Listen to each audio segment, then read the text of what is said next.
G'day, my fellow media collectors, and welcome to the best and worst of 2025, featuring Dell on movies. Let's get into it. Dell, welcome to the show, mate. Thank you. Thank you for having me. Back again for another year. Back again. Back Love it. again. I love it. I love it. This is going to become an annual thing now. Absolutely. I'm You're looking stuck. forward to it every You're year. stuck. I've trapped you in. You've done two, so that you got to do the next year now. Yep. Yep. I've got no problem with that. Awesome. I love it. I love doing these. These are good. It's always better to have someone to talk to and have those ideas bounce off about what you thought was good and what was bad and all that sort of stuff, And Yeah. I don't know. I think this year all round has been pretty good. I don't think we've had a real lot of stinkers. We've had some pretty good movies this year. I would agree. I'm just put it out there right up front. Out of everything on my list, I can only say that there's one that I just didn't like out of everything, and that's pretty strong, I think. Yeah. I'm probably gonna say I'm gonna say one I'm not a fan of, two that were okay, and then the Hmm. rest are good. And Yeah. then, of course, you're just working out what's better than the other. But yeah, I would probably go with that. There wasn't like last year we had some dead set stinkers right at the bottom. Like Yeah. half the list was bad, the other half was good. This year is like, but then also too, would you think that would be when you're thinking about it, like there's less of it this year, the more quality than quantity this year? No, because there was a lot of stuff out there this year. Um, Yeah, I mean, compared to other years, like I look at the list of like there's nowhere near the amount of TV shows there used to be. Like that's if you true. can think of even if you just go back say 5 or 6 years, think of all the CW shows you had. Like Yeah. there was like nearly a dozen CW shows, and then Yeah. everyone else Yeah. was doing their thing, and then movies were just like Marvel was pumping them out and then their TV shows. And like, I looking at that list, like when I sent you the list of everything that was released, which funnily enough, you picked up a few things on missed actually. Yeah. But yeah, like when you think about it, they're just, I just seem to be a little less than maybe some previous years, like the whole superhero fatigue, as they say. It's kind of Mm. waned off a bit as far as the content they've put out there. They've kind of just dialed it back a bit. They did, for I think for guys like us, for adults, they dialed it back a little bit, but there was a little more stuff out there for kids and maybe some Oh yeah. alternative stuff too. Yeah. Yeah, there's still a lot of kid stuff out there, but I think, yeah, Yeah. maybe for us comic book fans, Yeah. I suppose. Yeah, they've dialed it back a bit. Like it's yeah, like and I don't necessarily believe in the so-called superhero fatigue myself. I just think some of the stuff they were putting out wasn't up to the standard that I think we wanted. Hence, that's why audiences weren't going out. It wasn't that they were sick of the movies; they just there wasn't the quality, shall we say? I'm on board with you. I mean, when people say superhero fatigue, I mean, you really just mean bad movie fatigue because if they make Yeah, good movies, you'll see. yeah, that's right. That's right. Like if you look at the movies we had that when it was at its height, there were some absolute bangers. But then they go, oh, it's superhero fatigue, and you're like, no, not really. The movies weren't that great, so that's why the audiences weren't going out. You know, Right. and Right. and Right. look at this year, like we had with Superman and all that, Fantastic Four, Thunderbolts, good movies. People came out and watched them. Yeah. We had quality movies this year. Yeah. So yeah, I don't subscribe to that. No, not me. I think it's just more quality than quantity. I think that's the thing. Yeah, I'm with you. Yeah, if they make good stuff, people will go see it, whether it's a superhero or not. So Yeah, it's quite that famous line was that if you build it, they will come. It's yeah, you make a exactly, good movie, they exactly, will come. exactly. That's it. That's it. Rightio. So we'll get straight into it. And I have 12 entries this year that I've watched. You've got 15. And as always, I say there's not enough hours in the day to watch everything that's released every year. No, And I can't quit my job to do it either. So, So this is a best of what we've actually seen over the course of the year. And yeah, you've watched a couple more than me. So we will start with you and of course we, worst or best. So as usual, we'll start with you. And what was your 15th, shall we say? my 15 was, Old Guard 2. That was the one I just did not Ooh, care for. I'll I go did too. not Let's care pop it for up Old Guard. there. Yeah, it I haven't was seen I haven't seen the first one yet. Is the first one good? this was pretty good. Yeah, It's not great, but it's pretty good. It's worth a watch. yeah. The second one, I mean, the story was kind of all over the place, and it fell into that Netflix just content kind of deal, Oh, where yeah, they're kind of going through the motions, even though it's got famous big names and it's got Charlize Theron and so on and so forth. But yeah. and then they got to explain everything to you and tell everything to you, and you're just kind of sitting around waiting for an action scene to happen. And then this time the action wasn't that great. Mm. It didn't continue the story from the first one in a satisfactory way. So this was the one that I just did not like this year. They could have kept Old Guard too. Yes. Yeah, because there wasn't much hype around the I remember when the first one came out, and I never really caught it. I never just got around to watching it. Um, but yeah, I didn't think there was enough hype to go, "Okay, let's make a second one." It Right. sounds like you're just like, "Oh, we've got a few spare million here. We need some content. Yeah, Charlotte, yeah, can we, get you in for Elgaard too? Yeah, no worries, right Yeah. now." Yeah. Yeah. Pretty much. That's pretty much what it was. It just didn't work. And I mean, there's enough there for a sequel from the first movie. They just botched it this time around. Drop the ball. Yeah. Oh, that's terrible. That's terrible. Yeah, I was curious. I kind of vaguely know of the comic book it's based on, but yeah, it wasn't something I'm like, "Ooh, I really gotta check that out." So, but, that doesn't sound good at all. Yeah. No. Yeah. It wasn't. It That's wasn't. probably why they haven't released it on well, I was gonna say that's why they haven't released it on DVD, but, Netflix doesn't like to release shit on DVD anyway. Yeah. They don't do it. That's. Yeah. That's why everybody's all worried about this whole Netflix Warner Brothers I thing. I was gonna bring that up at some stage, but while you've mentioned it, well, let's get into it. How scary is that? Is this gonna be a end of our Warner Brothers stuff? Are they gonna let Warner Brothers do it? I got so many questions. Yeah, so do I. And one for collectors like us is, where does this leave us with physical media? Or is the Warner Brothers still going to go to physical media? Is it going to go to DVD or Blu-ray or whatever? And what about theaters? Are still going to move things into theaters or put things in theaters the way Warner Brothers was? Because I never thought of Netflix that, is you're right. Yeah, not a it'll just go theater. straight to Netflix. Yeah. Yeah, Yeah, I never thought of I forgot all about that. yeah, is Netflix gonna do like Disney did with Star Wars and Marvel and just flood the market with DC and other Warner Brothers type stuff, other IPs that Warner Brothers Just have, and just start cranking it out. yeah, just start cranking them out.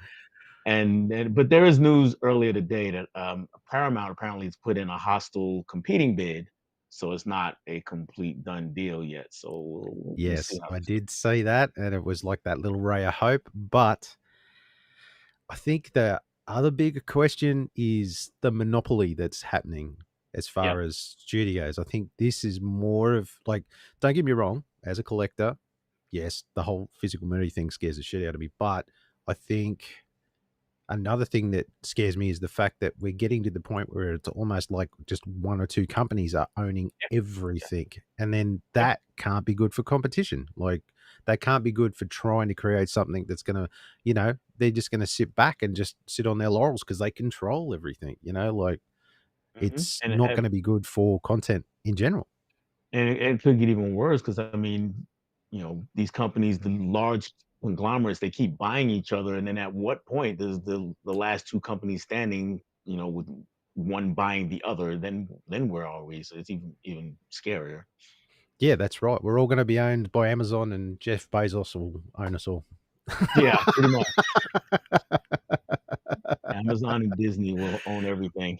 Yeah, it's a scary thought when you think about it. Like like, think about when we were kids, like, back in the '80s and '90s and stuff, like, how many different film studios and this, that there were, like, the slew of stuff out there. You just had such a wide scope of stuff, and, it was you had to come up with something that would catch, like, people Yeah, would try stuff where they weren't afraid to throw something on the wall and see if it sticks, like, nowadays, everything's, like you said, becoming so condensed. It's just a couple of studios, and they're just like, "Let's just keep doing franchises just because we know they're gonna make money. Like, let's not yeah, do anything new."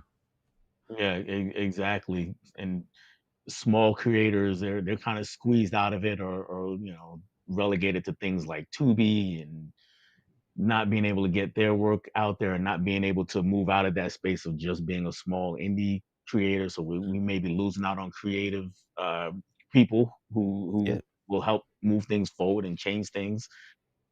And it's that's just like it. you Some said, of it's just those all in service of money. Yeah, like, some of those smaller studios would let those guys step up, do a movie, they could get noticed and then get to the next level and stuff. But like you said, it's almost like we're missing that middle level now. You're either Mhm. here or you're on the cusp of, like you said, making very low budget stuff that you're putting out on YouTube or something like that. Like, it's Exactly. really just cutting that out altogether. You're not getting that experience of working your way up the ladder and stuff. Yeah, yeah. And then if you the ones that are plucked up from the bottom, and then studios are controlling everything once they get there. So it's not almost like, it's not their work anyway when they get up there. It's just their name slapped on it. And that's what happened with, like, for with the Marvels. That happened to some degree, the Eternals even, a couple years ago. Yeah, It's Nia DaCosta with the Marvels. She's spoken about this before. It's like, okay, they saw her work, they saw her in Candyman, saw her what she did with that remake. They liked it enough to give her a shot. It helps that she was a woman and a woman of color doing a movie that featured women of color. So they gave her a shot to direct the movie, but then they kind of micromanaged everything and took it out of her hands almost. And she's not the only person with that story, with that type of story. Is happening more and more. And DC ran into a lot of trouble with that with some of their directors. yeah. Patty Jenkins, for instance, Oh, in the yes. first one, as much as she wanted to do. Yeah. Even though I'll say that when she was given the reins, it didn't quite turn out the way she wanted it to with 84, but Yeah, they're less we not, said about they're that, the not better. take a chance. Yeah, yeah. Well, So I mean, there's also that famous story of, like, Edgar Wright, went to do Ant-Man, and he's just like, "I can't. These guys just have too much control, won't let me do what I wanna do, yeah, won't let me do my job. They wanna just control it from start to finish," and he was and just like, Edgar Wright is well "I'm out." established and Exactly, proven. exactly. Yeah, like, let the guy do what he does best, and, yeah, there's just too much studio interference for him, and he's just like, "Right, I'm out." Yeah, Yep. so, unfortunately, this is the scary path it can go down, is that, yeah, there's gonna be too much control from the studios. They're gonna go for safe options, so great new ideas aren't gonna surface. Distribution, like, it's scary to think how much it's gonna affect the industry, I think, in general, not just 1 or 2 things, but just everything in general. Right. Right. Yeah. Yeah, scary thought. Anyway, well, I guess we'll see what happens. We'll see what the bidding war gets into, and see who wins and how it all dust settles, I suppose. Yeah. As Yeah. We're long all as Warner Brothers can keep releasing stuff, at least I can rely on them to release something so I can put it in the collection. God, no, you right. can't rely on Disney. Not at all. No, no. Anyway, rightio. So there we go. I'll go to it last. That's a bit sad, but anyway, rightio. What is your number 14? My number 14 is the last minute thing I'd forgotten to tell you. This is the All horror right. movie here, Popeye the Slayer Man. Yes, yes. For anyone that might be curious, that now, as I put Popeye up here, now Popeye was actually a comic strip. I didn't realize this. I had a subscriber point this out to me just recently, and I hadn't really. I like. I don't know about you, but when I was a kid, Popeye just was one of those old classic cartoons from the 50s and 40s and 60s and all that, you know, like that you saw on repeats and stuff. I didn't realize he was a comic strip initially. I did not know that. So, So as far as my rules go, he counts. He counts as a comic book character. So since I think it was last year, the rights on Popeye have ceased. They hit that public domain moment. So we had 3 horror movies of Popeye Yes, the there's Sailor 3 of Man them. in a row, bang. I only watched this one. Yeah, I was when I looked it all up and I'm like, "Man, there was, like, Popeye the Slayer Man, Shiver Me Timbers, and then there was another one, I forget what it was called, but yeah, Popeye's Revenge, that one is also Popeye's out. Revenge, there you go, yeah, but this one, I saw a couple of screenshots, they went all out with the makeup on this one with the nice puffy forearms and the bloody chin that Yes. comes out to here and stuff, where the others are just guys in sailor suits, but at least with this one, they're like, "Hey, that looks like Popeye." Yeah, they did. And once watching the movie and in action, I mean, you can tell it's a rubber mask, but Oh, it yeah. still looks pretty solid, right? Yeah, It's yeah, yeah, like that. it is because it's a low budget deal, and they put a lot of work into the forearms, and clearly they're prosthetic forearms, but they put a lot into it where they made sure that Popeye was recognizable as Popeye. Yeah. So when I was a kid, I watched the cartoon all the time too, but I was one of the nerdy kids that would read the well, mostly the Sunday, but I read the comic strips in the local paper all the time. So Popeye was in there. So that's why I knew that he was a comic book character or comic I strip was character, excuse me. No, I can attest to that. I was the same. I used to our, paper here in Australia had, like, a Sunday one where it was, like, 4 pages that would come out of the middle, Right. and but with the Popeye was never one of them, because we had a Oh, few probably half of it was Australian contents of stuff, like Phantom and a few other things like that, and then there'd be, like, your Garfields and your some of your other stuff, from overseas, but yeah, there was never I never saw Popeye. Popeye was never a strip I saw in ours. yeah, So, Popeye yeah. was a big one for us. Garfield, the Yeah. Peanuts, Charlie Brown and the gang. Yeah, we used to yeah, Charlie Brown, yeah, yeah. Calvin and And Hobbes was another one. Calvin Hobbes was a big one. Yeah. Dick Tracy.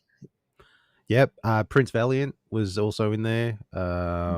Their Phantom, as I said, because that was a more an Aussie one. I'm just trying to think what else there was. Like I said, a few other Aussie randoms, and then, yeah, just some of those, huge more of the huge sort of international ones. But, yeah. Yeah, But, yeah, yeah, that took me by surprise. But what was the film like anyway? Was it any good or well, maybe it's number it was 14, so it can't have been splash. that good. It was fun. If you're it was fun.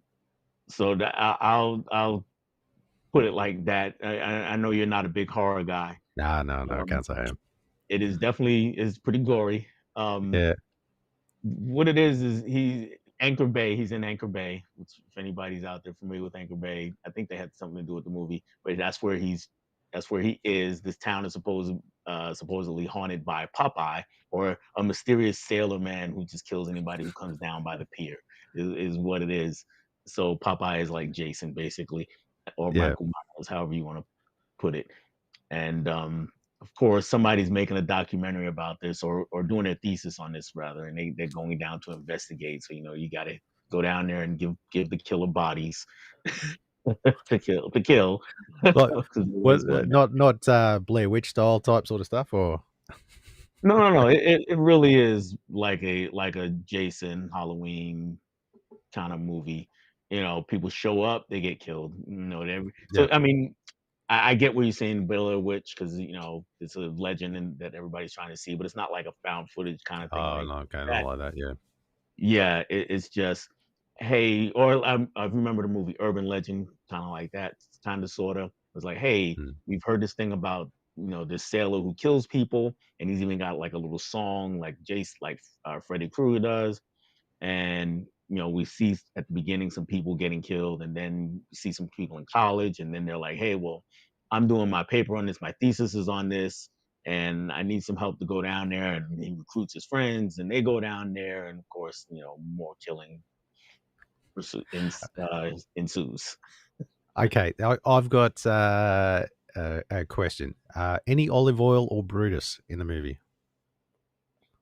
Olive oil, yes. And for people who out there who are slasher fans, I won't mention how because that is a key plot point if you want to go watch it. Ooh, Brutus, no.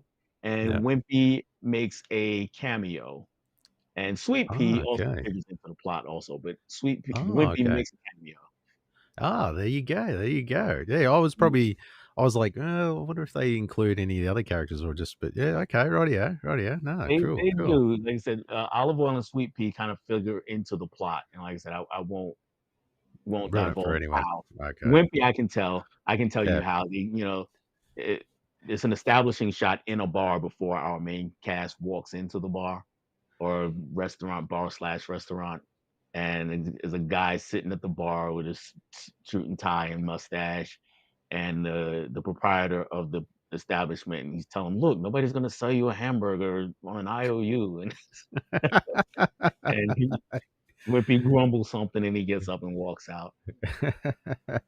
It's one of, if you Ah, don't cool. know anything about Popeye, you might not catch it because I don't think they say his name.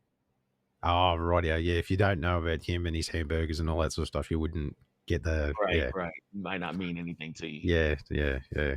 Yes, I guess some of the, shall we say, younger audience, out there may not get the references that us older Right, ones who know Popeye too. right. Rightio, so Popeye at number 14. Rightio, so, how about number 13? Number 13 is the first of the MCU movies that came out this year, Captain America: Brave New World. That's gonna be my Oh, wow. 14 Oh, or 13, damn, I excuse grabbed the wrong screen. Technical difficulty, folks. That's what you get. Right, where are we? Captain America. Right, okay. Um, right. So, what made this your number 13? Well, I'll start off by saying I did like the movie, but when we Yep, gotta differentiate between other things, you kinda gotta pick it apart a bit, yep, yep. and yeah. So it did some things well, and I like Anthony Mackie and his portrayal of the character. I think the writing didn't do him any favors, though. They didn't make it a Captain America movie. They made it a Hulk sequel. It's funny you should say that because I've got mine up a little higher, but I've literally my notes say almost exactly the same thing as yours. Anthony Mackie is great as Captain America. I like him a lot, but the movie let him down. Yeah, exactly, exactly. So we're on the same page. And aside from that, the way the action was shot this time was also a big letdown. Mm, 'Cause at least I haven't watched it since I have it on, 4K, but I haven't watched that yet, but I yep. haven't seen it since it was in theaters, and in the theater, the action was too the camera was too close to the action. It was, like, almost cropped Yeah, out. I'd pretty agree with that. Yeah, yeah, so and that was a big letdown, knocking the movie down a notch or 2 for me also. Yeah, yeah. I yeah, like, I know a lot of people, you get the usual internet trolls and stuff and like, "Oh, he's not my Captain America," but I think he's great. Anthony Mackie's got great charisma, great personality. I think he plays the character well. I think like, I liked him, the Falcon and Winter Soldier. Like, I liked that dynamic with those pair, and I didn't even mind, what's his name? I've got the notes here. Danny Ramirez, who is his new offsider, he's kind of a nice and great foil for him, sort of thing. I think they played off each other well in the movie as well. Yeah, they did. Yeah, but the Hulk part was a bit disappointing, especially the end. It's like Yes. he did the whole Black Widow bit and just stroked his hand and just be like, "Oh, look at the trees. Oh, you just calm down." And it's just like, oh, I remember because as I always do, me and my youngest daughter Lucy, we go to these and we kind of looked at each other and went, where's the big finish? Where's the big CGI creature finish that we get in every other one? Like this is Right. So you're waiting for it because it's and, they did a good job of making it like, the hero, he can't win this one, he's gotta do something ridiculous, gotta do something miraculous to defeat this enemy, and then they went with, like you said, they went, down that other path, so and I think that was the intriguing part because you're sitting there going, okay, he's not a Captain America. He hasn't got the he hasn't got the serum. What's he going to possibly do to stop a Hulk? right. Like, I mean, he's technically just a guy with a shield and some wings. Like, he's not really a lot going on there. How is he going to do this? Is he going to pull something out, or is he going to call someone in, or like? and then it was just down to, hey, look at the trees. Think about your daughter. Oh, you're all calm now. Everything's great. And you're just like, wow, that was such a big letdown in that sense of like you're expecting something a bit bigger, something a bit more. I don't know. I kind of, I don't know. It just let me down a little bit. But then I also think too. Here's another point I want to make as well: is do you feel, because this is how I feel about it, is that they tried to be Winter Soldier 2, but just didn't didn't pull it off. You know what? I don't disagree with that. Uh, um, I don't know if I fully agree with it, but I don't disagree with it. I understand where you're coming from, Yeah, and a lot of that I think has to do with with of course Harrison Ford's character, the where they had him and where he was going most of the movie, and then on the yeah. other side, Isaiah, I forget his last name, um, Oh, yeah, yeah, his yeah, character. And I think they really dropped the ball on him too, because it was one of those things where we seem like we're working towards some sort of commentary, and they never quite go there. So it's yeah, like yeah, true. my my deal is okay, either you're gonna do it or you're not gonna do it, but let's not half-ass it. Let's either do it or just ignore that and find another storyline for him altogether, or leave him out, or Yeah, whatever. yeah, yeah. Like, I kinda feel like incentive, like with the leader, he's sitting there and he's behind the scenes supposedly orchestrating all this and doing all this stuff, and there's all this like, oh, they're finding this out and this one turned, this happened, and like it just kind of, to me it gave off that we're trying to do the Winter Soldier again. We're trying to recapture that spy thriller type sort of thing, but in that sense, that's why it didn't work, is because they just didn't quite get that, you know what I mean? Like, it was, Yeah. you kinda saw a lot of that coming. It wasn't where when a soldier, you're kinda like, "Oh, yeah, well, and then, like, at the end of it, you're like, "Holy shit, that's all," it just didn't quite get it, you know what I mean? Like, I just feel like they just missed the mark on that one. Did, and the Russo brothers were masterful with the Winter Soldier. Let's just not get it Yeah, yeah. That is up there with one of the best of the Marvel movies by sure, Yeah, like, yes. you know? So if you don't have them, Yeah. it's kinda tough to duplicate what they did. Yeah, yeah. And probably one other thing I wanna touch on is the look of the leader. Like, Oh, yeah. jeez, that was terrible. Like, I Yeah, saw a promo shot where they actually did him up in makeup. He looked like he did in the comics with the whole straight up flat top head like he does in the comics, and it looked good. And I'm like, "What why did we go with this bloody, his brain sort of coming out like this all mutated?" Like, it just looked terrible. and just from guessing and going back to the same thing we talked about a little bit before, somebody, near the top looked at it and was like, "That's not gonna work on the screen. We gotta make it look like this. Nobody's gonna believe a guy with a really long head." And Yeah. then Yeah, they but came up. that's the character. Like, do we need to pull out the Galactus card again? Like, honestly, like, Right, just don't mess with it. I was gonna say something else. Don't mess with it. right, Like, right, right.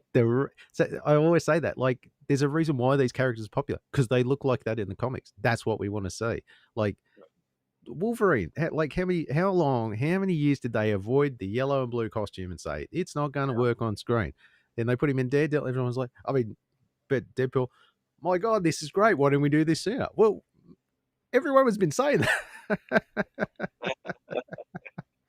Just none of the execs were listening. It's just like, "Oh, Jesus," just like, Yeah. oh, I don't know. It's so frustrating. And yeah, like you said, just think if we have this monopoly, it's gonna get worse.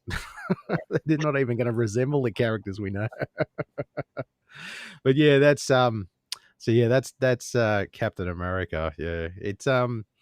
Yeah, like, yeah, I think for me, my last thought is that, yeah, I'm all down for Anthony Mackie as Captain America to take up the mantle, but I just feel like this movie let him down a little bit, unfortunately. Yeah, exactly. Yeah. Rightio. So now we're on even par now. So you're number 12.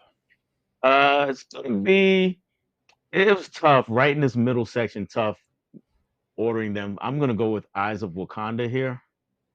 Yes, rightio. Eyes of Wakanda. I've got to stop grabbing that screen there. Eyes of Wakanda. Well, for me, I'm gonna go Bat Family. For me, Okay. yeah, yeah. Um, so yeah, Eyes of Wakanda. What are your thoughts? What are your thoughts? It was pretty well done. It's a little disjointed and because it's almost feels like an anthology series, and it's kind of an anthology. It's like it's a prequel to Black Panther, but we go. I think the first two episodes are, in BC, 1200 BC, thereabouts, or Yep. something like that. And then we move forward for the last two episodes. So it's kind of a little bit of a disjointed feel, and it just feels like well, let's see how this would work, and just make an episode about it. And the episodes were pretty enjoyable, pretty solid. But there's no connective tissue through them, even though they tried with certain characters, they tried to make it link. It just didn't really feel that way. So it didn't feel like a proper series.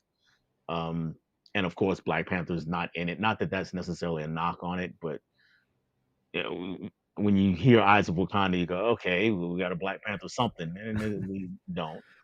No, it's just all Y- about Wakanda. Yeah, yeah, Yeah, and I thought it was going to be about the Dora Milaje, to be honest with you, but it's not really that either. We just get four different figures who are important to Wakandan history, is what we're told. They did a very nice job in the last episode of linking it to the first Black Panther movie. I will give them a lot of credit for that. mm. But I think it would have been better served as four more cohesive episodes. Yeah, yeah. Like I said, I probably agree with you as far as the disjointed. Like it just jumps here, there, and everywhere. But I also kind of that was something that I really liked is the to kind of it's almost like a history lesson of Wakanda almost in the Mhm. sense that it's kind of like so this is how long Wakanda has been going for, like they have since way back when they like everyone else is rubbing sticks together. These guys have got like super Right. technology because of that. Yeah. Like Yeah. it kind of and then just by chance these artifacts get out and then their agents are just all over the world like doing all this stuff. It's kind of like that was kind of cool and then it was kind of tying it into like historical events and stuff and like with uh the one of Troy with the horse and all that like they just some of that stuff was really cool like I tip my hat to that. I didn't mind that, but I see where you're coming from as far as like the connective tissue was just not there. Where it just was Mhm. just like four separate entities, I suppose. But yeah, like you said, that nice little tip at the end to connect it to Black Panther was cool. You know, I thought that was really good. But yeah, I have to admit I didn't mind it. I thought it was not too bad, and I like the animation style. The animation style was different as well. It kind of reminded me of, like, African art type sort of thing, if you know what I mean? Like, had that sort of just that different vibe to it. Um, kinda like, which we got coming up at some stage, Batman Ninja, where they have that sort of Japanese style anime art and stuff like that. I think that was a really great touch myself. Yeah. Yeah. I did enjoy the art for that Yeah, movie, that series. So yeah. I would definitely agree with that. Yeah, yeah. For me, yeah, Bat Family. I didn't really like the Christmas special they had last year. That was yeah, wasn't real great. And for this one, I full disclosure, I only watched 3 episodes and then I pulled the pin and I'm like, I can't watch anymore. I it's this is not my Batman. Okay, like I'm sure kids love it. I looked up some reviews to see if I was the only one that didn't like it, and turns out some kids like it, and that's great. But for me, Luke Wilson as Batman with a beard just does not cut it. I'm I'm gonna have it actually. Admit I will have it a lot higher, but it Yeah. tapped into my Teen Titans Go funny bone, and Well, see, I I love Teen enjoyed. Titans Go, but yeah, Yeah, and I didn't get to watch it this latest season of it either.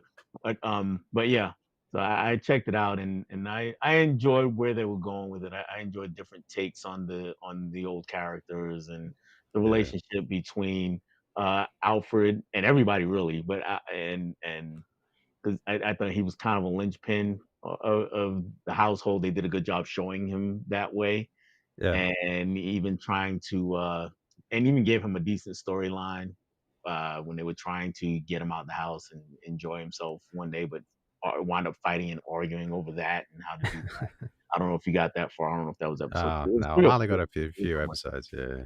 Yeah. Yeah, no, So, but I totally get it though. It is silly, it's goofy, yeah, and, they're not really they're not trying to stick to established Batman lore so much as just yes. use it as a springboard for this show.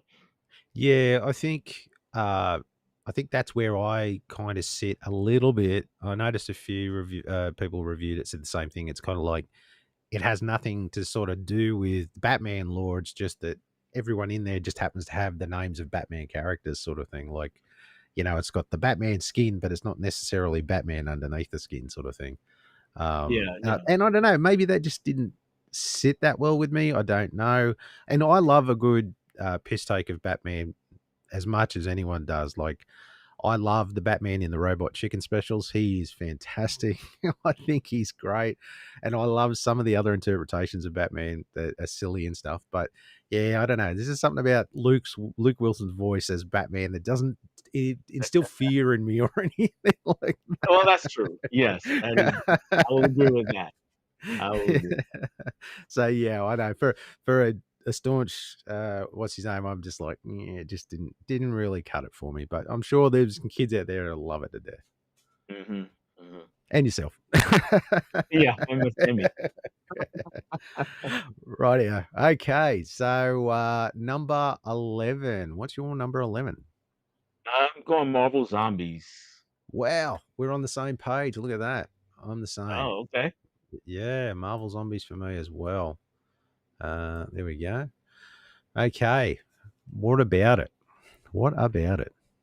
S Similar to Eyes of Wakanda for one, it wasn't really connected, kinda a bit disjointed, even though they tried to make it a little tighter, and Yes. it was really like Walking Dead with Marvel characters is Yeah, kind of, yeah, yeah.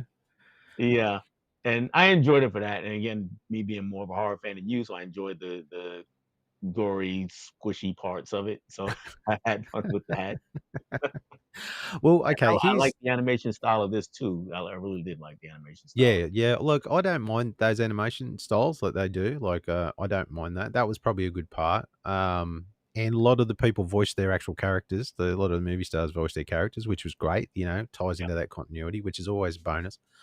But the thing that I have an issue with, and now, as you know, I'm not a huge horror fan, but I do have an opinion on zombies.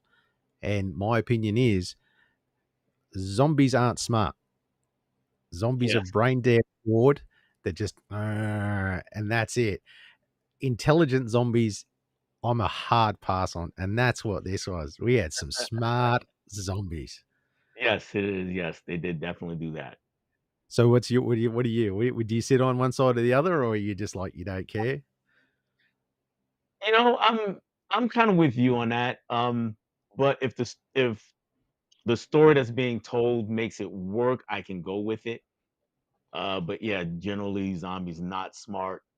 Um, I prefer them fast to slow, but that's really where my opinion lies, is do I want fast zombies or slow zombie? I prefer the fast ones. Um, 'Cause now you're in more imminent danger. Yeah. But as far as smart, yeah, I generally don't think they are smart, but I think depending on the story, it could work. Yeah, I like yeah, I mean, you can really I mean, there's no, like, definitive law on a lot of these Right. things, like, how many different vampire types there are, or how many types of Oof, different werewolves or Frankensteins, or, like, if we're going through all those classic horror type sort of yeah, genres, like, zombies is a genre that, people usually have a standard they like, and, yeah, for me, the scary thing about like, zombies is the fact they go in, like, hordes. It's their immense amount of them that's the scary part is you're overwhelmed by the amount of them. Uh, you don't feel necessarily too threatened by one, but when they come in hordes, then it's a whole different story. And then, yeah, having smart zombies just kind of, I don't know, to me, kind of detracts from what they are, like just walking corpses, I suppose, at the end of the day, that are just one track mind. I'm out to eat brains or turn you into a zombie as well. Like that's it, sort of thing, as opposed to having some deep, dark, mysterious, like Scarlet Witch doing the whole like I've got a plan. Yeah, yeah, yeah. And to be honest, that's kinda where it fell apart for me because it's like, we've seen this already. I don't need another, WandaVision just Well, with yeah, zombies. actually, So yeah. When you think about it, it's like it's WandaVision 2.0. Like, yeah, yeah, and I don't really necessarily need that. And to your point about the zombies being smart or being a detractor, I would say, yeah, in this case, because, you put the zombies in a spot where they can be reasoned with, yeah, and that's you right. don't want Yeah, that. yeah, yeah, that's right. It's sort of, I don't know. To me, it just I don't know. Maybe I'm a classic for like for that type of thing, but yeah, I just it just seemed like no matter what they did, they couldn't get ahead of like they were getting outsmarted by zombies. Yeah. Right, right. You know? So as opposed to overwhelmed, they were just outsmarted. Like it's yeah, I don't know. I just yeah. That was it was good to it was a good watch. I enjoyed it, but I think for me my sticking point's the smart zombie thing. Right, right, right. Yeah, yeah. Rightio. So that leaves that at that one. So number 10. What is your number 10?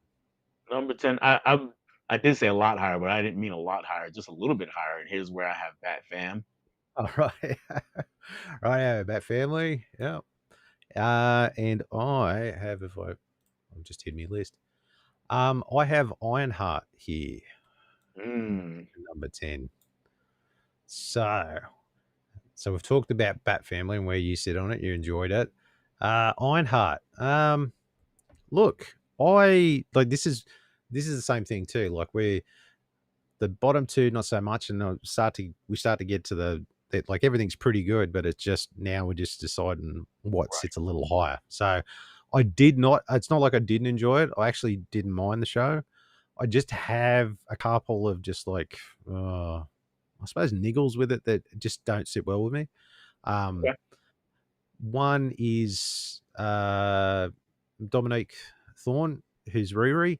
I just can't take to her. I don't know what it is. I don't know. I struggle with her as such.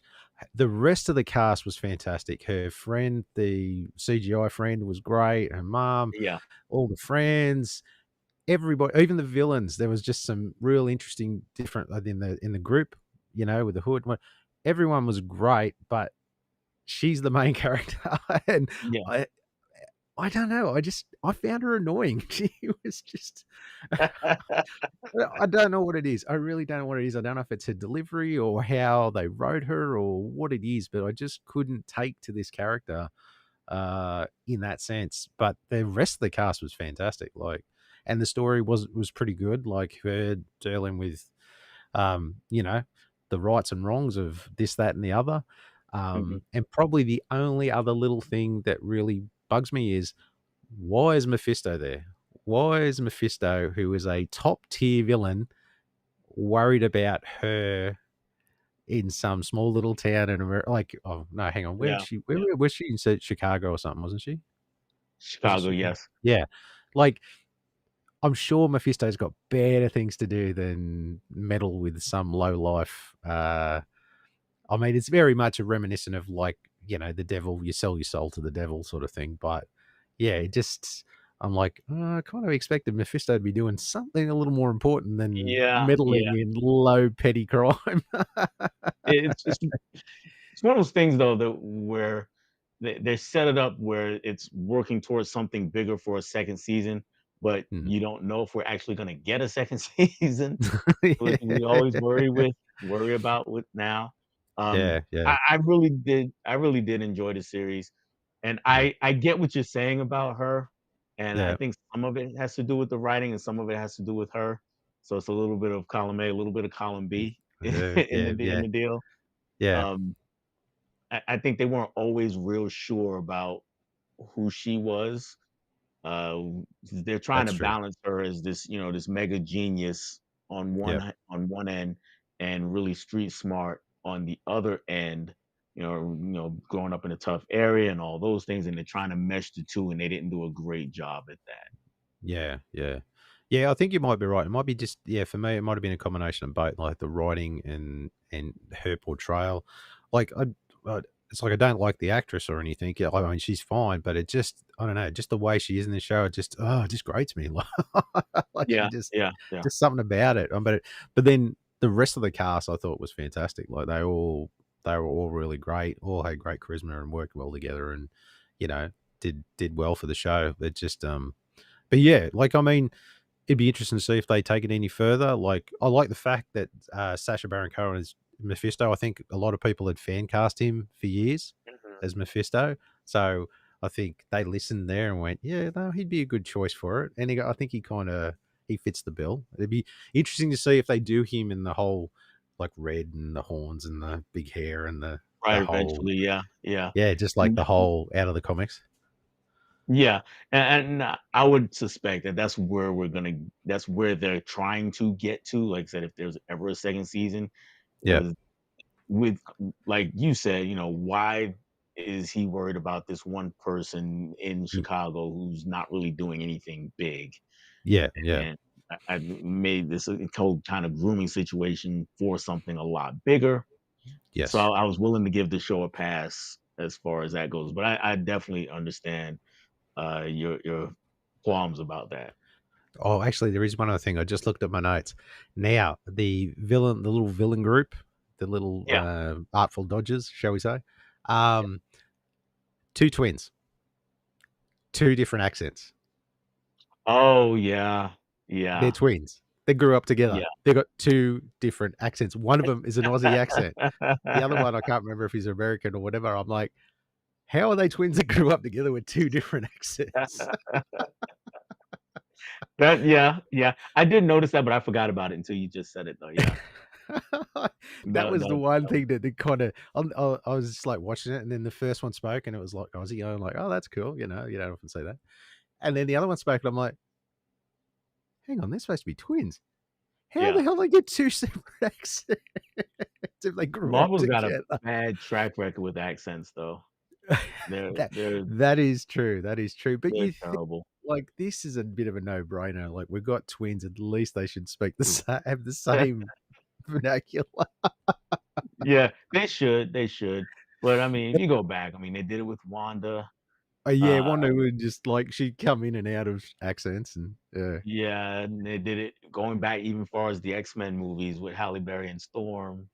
She had yes, heavy yes. accent one movie and no accent after that. It's yeah. Yay, continuity. Yeah, we love a good bit of continuity or lack thereof. Right, right. But anyway, yeah, rightio. So we'll leave that at that. So number 9. What's your number 9? Ooh, I'm gonna go Aztec Batman Clash of Empires. Ooh, I really wanna watch this one. This looks good. I haven't It bought it yet. it I almost did, a couple of weeks ago. Uh, what's my number 9? As I get the screen there? Oh, okay. My number 9 was, Captain America. I've got it there. okay. Yeah. So just a smidge higher than yours, but yeah. Yeah, all the same deal. So tell me about Aztec Batman. Is it worth getting? It is. It's definitely worth it. It is a completely different take on Batman. This is we're gonna talk about Batman Ninja at some point. Yes, So, yes, yes. Bit that further up the takes list. Yep. right, that takes the Batman we know and puts him in a different place and a different time.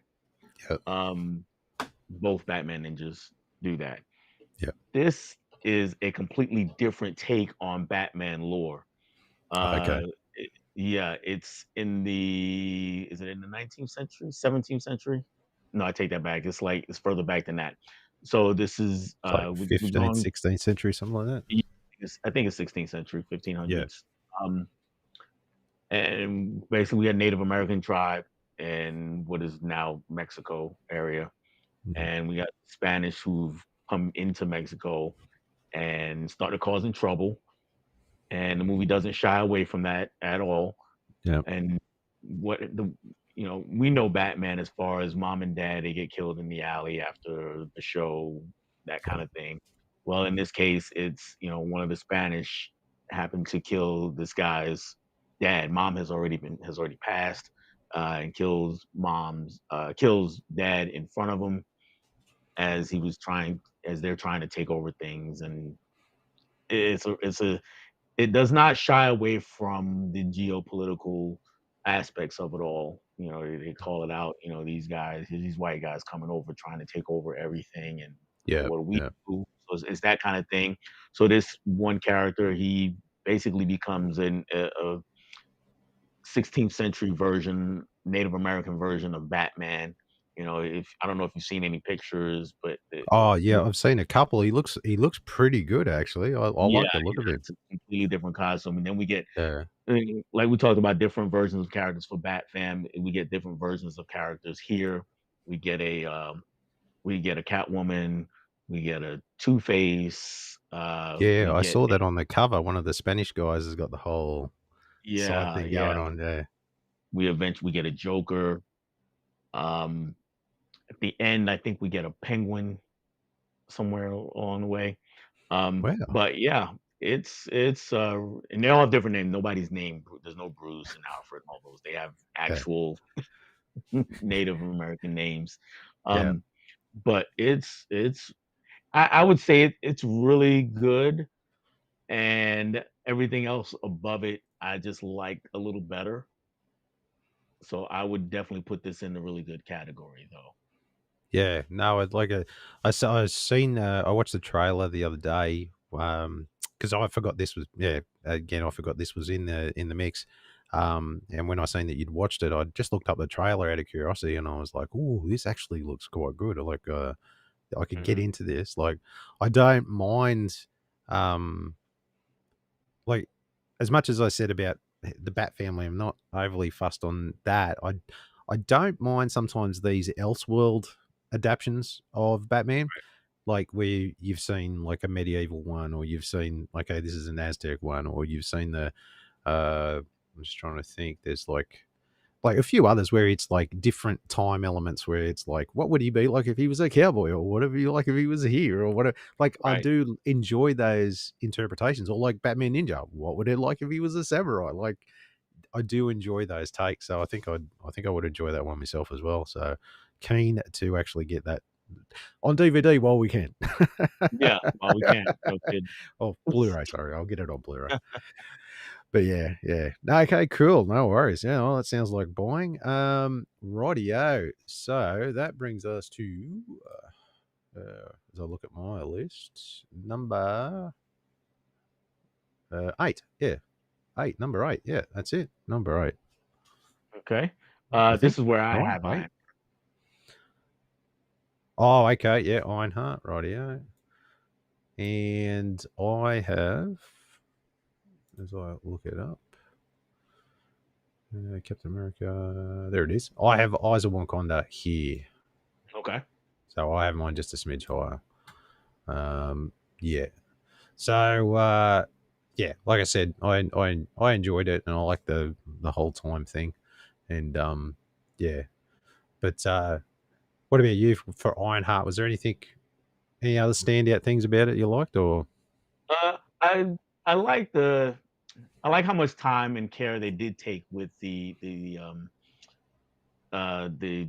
AI friend, the CGI yes, friend. yes, Really did enjoy that, and then the relationship with the mom, I really enjoyed. I really pretty much her entire the Ironheart's her entire background story, how much time and care they put into making her a full character, even if, like I said, they didn't always mesh it perfectly.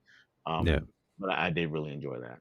yeah. No, the supporting cast I think was probably the standout for me. I think that yeah, you kind of get a feel for what she's about and where she's from and what she's had to deal with and all that sort of stuff. Like, it was it was good in that sense. Like, it really filled a lot of that to give you that backstory to sort of cheer her on, I suppose, and get behind her.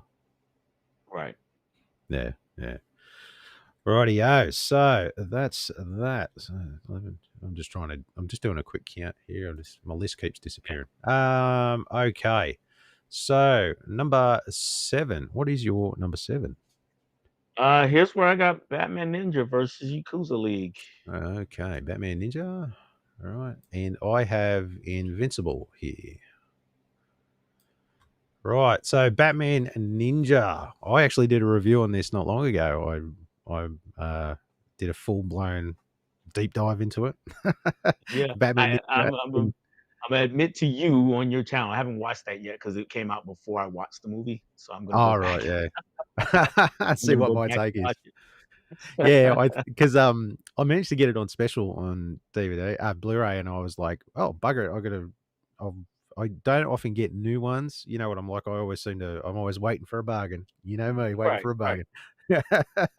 And yeah, it's not often I get it at these newer ones. And then I thought, oh, screw it, I'll do Batman Ninja and then Yakuza League straight after it. So I watched them back to back, and yeah, I really enjoyed both of them. I thought they were really good.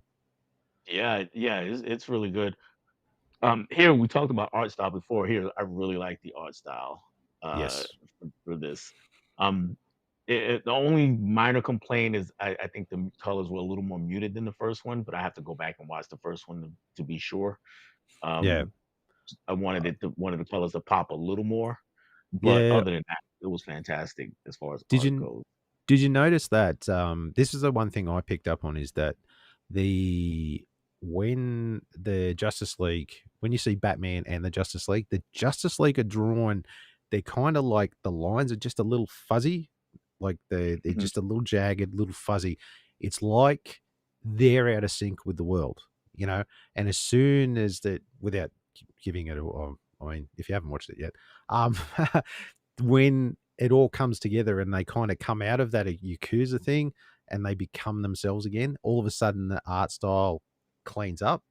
Yeah, It's like those characters because when you go back through the story, it's all about how everything they're like 3 different versions of themselves together and everything's just sorta it's like everything's shaky, just out of phase sorta thing. yeah, yeah, And that yeah. was the big thing I picked up on because I started to start doing these ones to the screen going, "Is that my screen all right? What that gee, that's a bit yeah, that's not" and then I kind of it sort of twigged to me like, "No, that's now okay, I kinda get the premise now." It's like they're just out of sync with reality. Mhm, mhm. And Yeah. I just in the way they told the story, I really enjoyed that, um, especially, to go along with everything being fuzzy, where they were, it's technically upside down Yes, from yes. Gotham, so that was also a really nice touch, and it made a lot of sense, and then the Superman character, the version of Superman was up there. They gave him a lot to do, a lot of depth, towards the end, especially. I thought his costume was a little too busy, but that's a whole Yeah. nother they gave him a lot happening. Um, but he was really good. I wish they might would have done a little more with their version of the Flash. Yes, Um, yeah. but it was fun to see. Um, but yeah, the way the story just plays out and the way it all comes together, like you said, when once things starts to clear up, when everything starts to come together and make sense again, Yeah. I thought all of that was really really well done. I liked, I like the fact with especially with Batman, because you've seen Batman Ninja as well, the first one? Yes, Yeah. yes, So I love the fact that it's not anime Batman, it's Batman surviving an anime world. I like that part of it. yeah, absolutely. Yeah, I think that's a great spin on it. And I think even like when I thought that, and then I watched the special features, and they kind of said the same thing, where it's kind of like this isn't our interpretation of Batman. This is your Batman, but this is him trying to survive what the chaos that is an anime sort of Hmm. world that has only things that anime shows have, and he's a serious old Batman trying to, navigate his way through Yakuza getting shot from a Gatling gun from the sky, like Right, things like that, like, that or, was so cool. I would wasn't say that that that awesome? was really cool. I love the, oh, what was it? Ninja Technique vending machine. Yes, I did crack up off of those. That one had me in stitches when I saw that. Oh, I was like, "That is absolute anime gold." That just sums it up. I was just, yeah, it hit that sweet spot for me where it's just it's just silly enough that you just like you also accept it. You're just like, yeah, no, that's cool. I like that. Or Mhm, where mhm. they trick the Flash with a vending machine. Yeah. Nah, no, yeah, I thoroughly enjoyed the second one just as much as the first. I think a lot of people get lost on the anime side of things when they say, "Oh, this is like not good." But I kind of think if you go in with a little bit of not necessarily uh, the pre notion of what anime is, I suppose. If you kind of, I felt like if you know this is Batman trying to, navigate this world, it kind of makes a bit more sense. If you know what I mean? Mhm, Yeah, mhm. Yeah, it's tough for some people though because a lot of people are locked into Batman is whatever they think it is, yeah, and they think it always has to be that. yeah, And yeah, it's tough for some people to just get by that. But yeah, I'm with you. It's I like seeing these different takes on Batman and seeing what they can do with the character because I mean he survived all this long and it's not been one way all the time. He's yeah. evolved. And that's right. Like I suppose for a couple of old hands like us, we've grown up from Batman since we were kids. Like Yeah, you know, we're both over 50, so like yeah, we've seen just about every Batman story there is out there. So it's always nice to see what else they can do with the character. That, like and like you said, and because he's such a versatile character, he keeps going on and on and on and on and on. Like that's right. That's right. yeah, yeah, Yeah. We like you said, you and I, we've been through a lot of incarnations of Batman and there's gonna be more. So I'm not gonna fight it. I just want to see what it is because I don't need to see, every Batman movie, his parents get murdered in an alley and somebody's yeah, trying to take over Gotham. I don't need that every movie. yeah. So That's right. Yeah, yeah. It's always good to see just like hey, here, do something different with it. Show us something that we haven't seen before. Don't just keep doing the norm. Like, yeah. throw something to the wall and see what sticks. Like, yeah, yeah. Even like Bat Family, like I can appreciate it for what it is. It just didn't tickle my Batman itch, I Mhm. suppose, if you know what I mean. Yeah. So yeah, it's yeah, I loved it. I thought it was great. Hence why I've got mine just a smidge higher than yours, I think. Right. um, rightio. Invincible. So yeah, have you watched or read any of the Invincible? Do you know much about Invincible? I I've got a odd relationship with the show. I haven't read any of the comic or anything like Right. that. No, neither have I. No, no. As far as the show goes, I am still in season 1, and here's the deal. I watch an episode, I love it, and for me and my daughter, we're watching it together. The Yep. problem is the times we start these episodes tend to be late at night. So I'll watch an episode and go, "Oh, that was great. Let's watch the next one," and then I'm falling asleep. So and then we're watching 80 other things also, so we Yep. just haven't gotten back to it.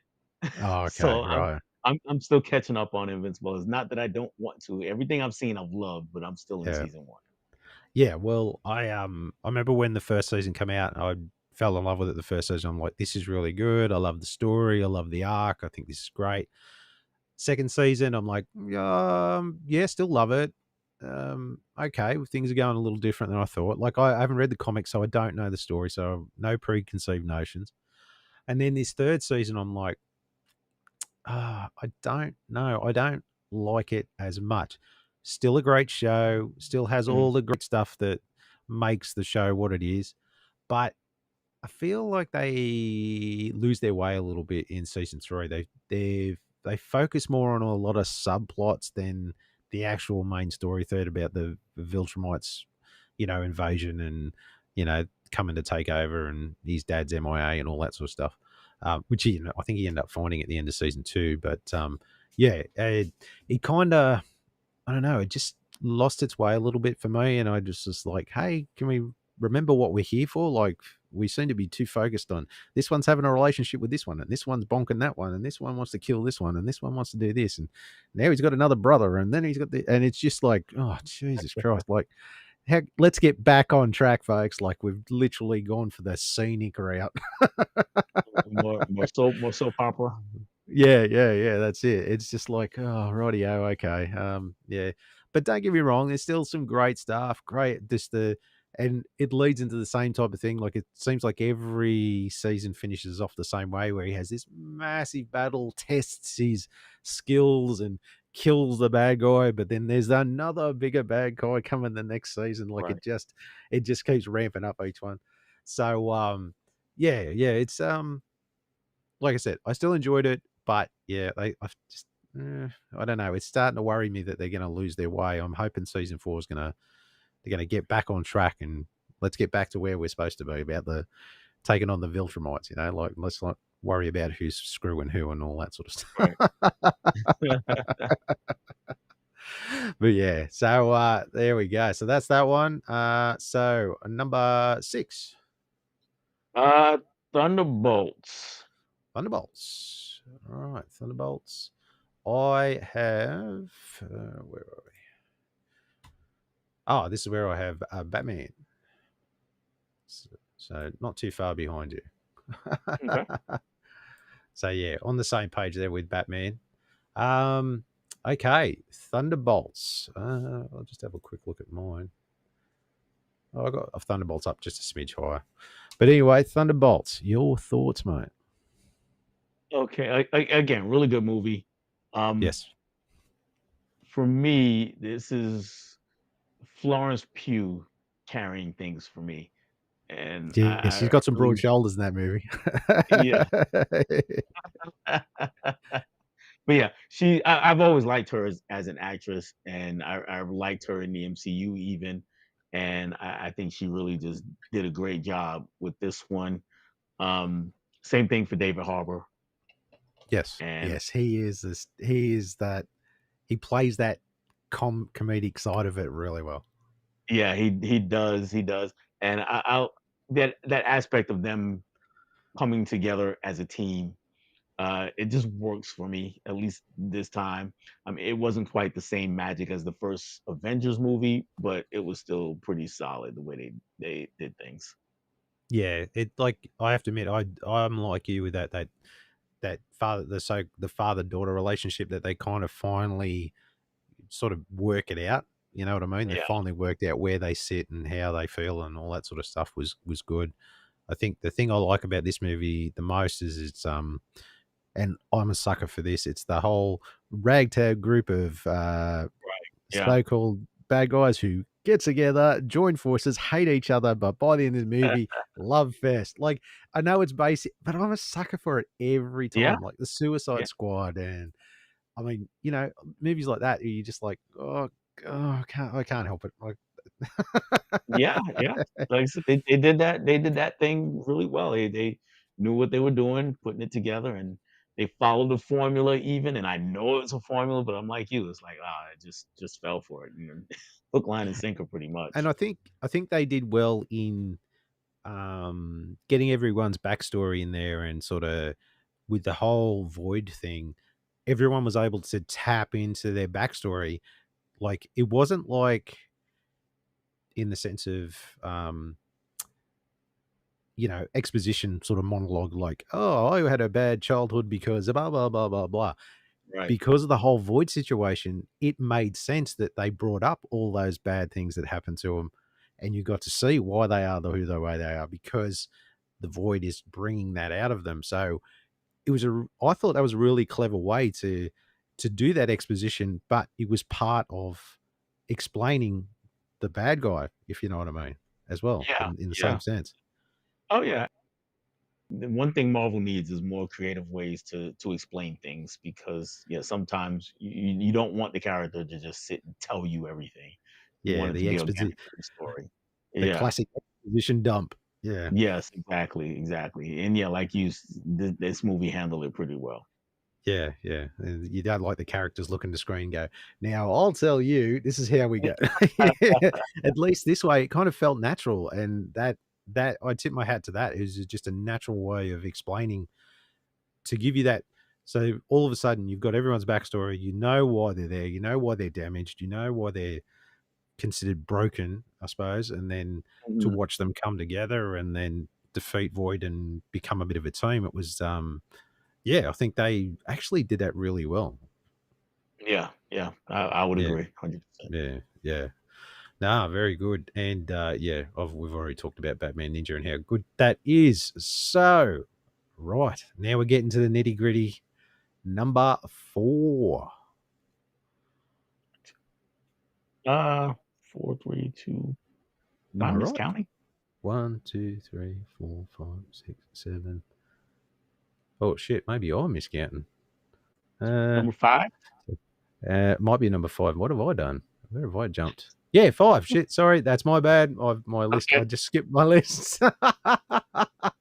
It's all good, people. Dell's on the ball. I'm only driving this ship.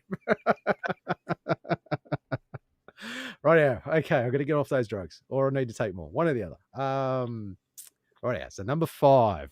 We'll go with that. Number Number 5. 5, I'm gonna go Fantastic Four: First Steps. Fantastic Four. All right. Fantastic Four. We'll just pop that there. I'm gonna go Peacemaker. Ooh, As okay. yeah, yeah. I'm gonna pop that there. Okay, Fantastic Four. So,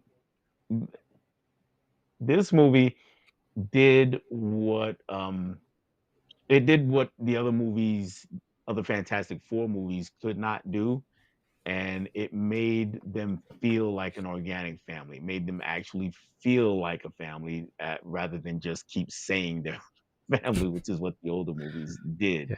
And then We're they a tried to force everything. Yeah, and then they just force things. yeah. Where here, the relationships between all 4 of them just worked, and they grew in a way that made sense, and they took their time developing these relationships, took their time developing the plot of the movie. Yes. So if there's a knock on it, is that, yeah, it takes a really long time to get to actual action, and I get that, but in the meantime, I was enjoying the ride there. I was enjoying, getting to know these people and how they interact with one another. And Yeah. then Do you feel like that was like them trying to correct all of the failed ones before to be like, look here, we're trying to establish that like they are a family. Like maybe they're like, this is what the other ones got wrong. We're gonna try and course correct and show you that this is how it should be. sure, I'm Yeah. sure, because I'm 100% positive when they decided they were going to do this movie, they went back and looked at the Tim Story movies, and they looked at Fan Stick and was like, okay, so this is what they got wrong. Yeah, I'm Yeah. sure of that. And then they just, whoever was in the writing room this time around was skillful enough to make it work. Um, Yes. and then the cast, they carried it out.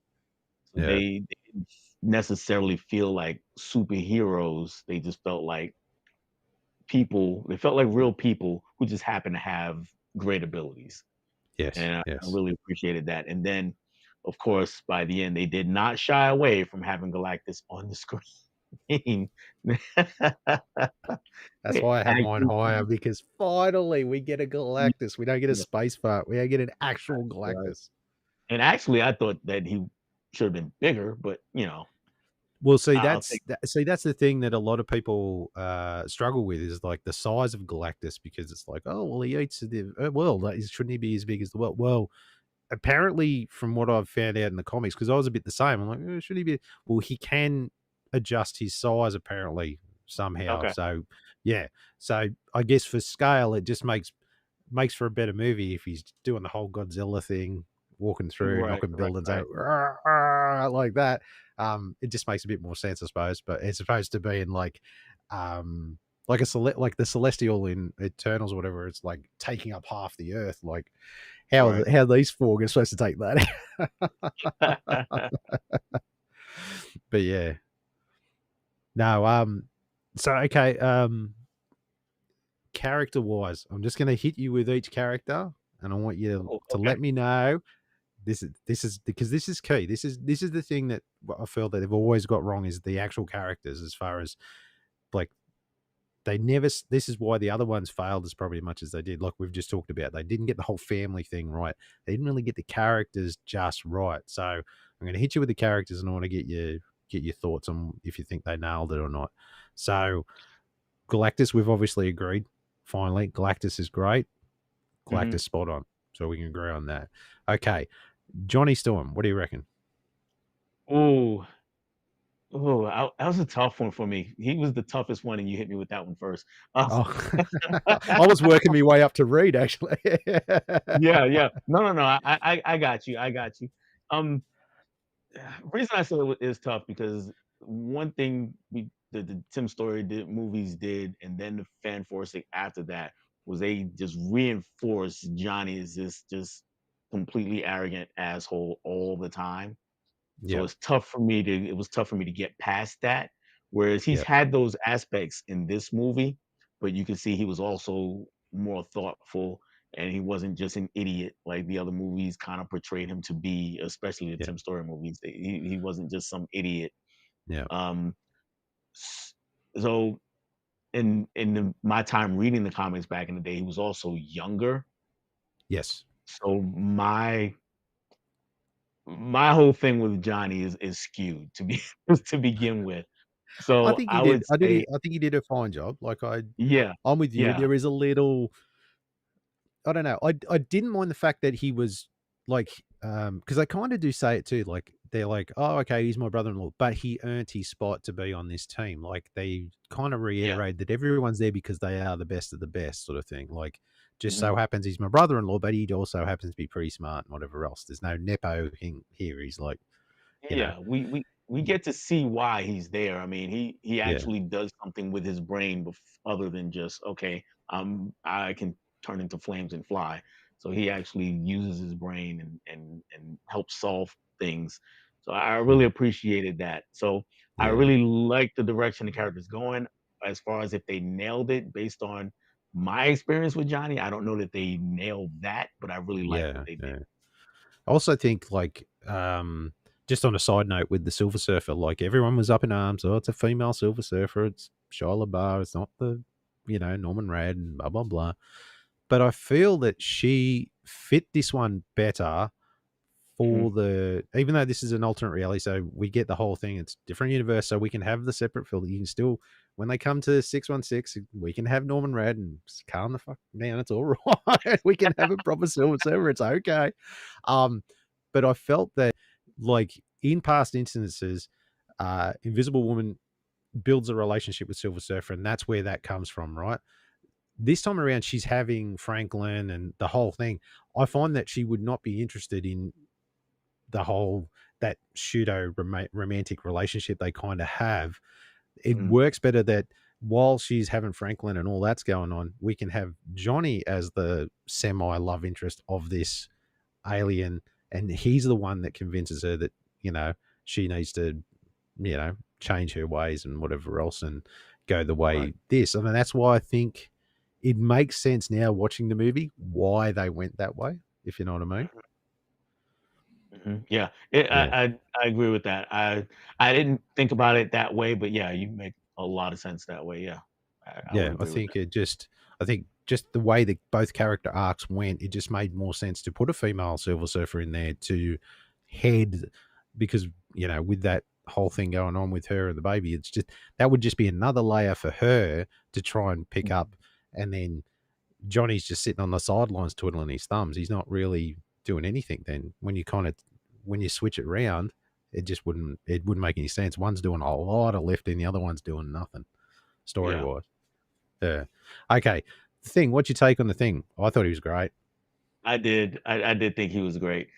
He was Um, really well done. definitely.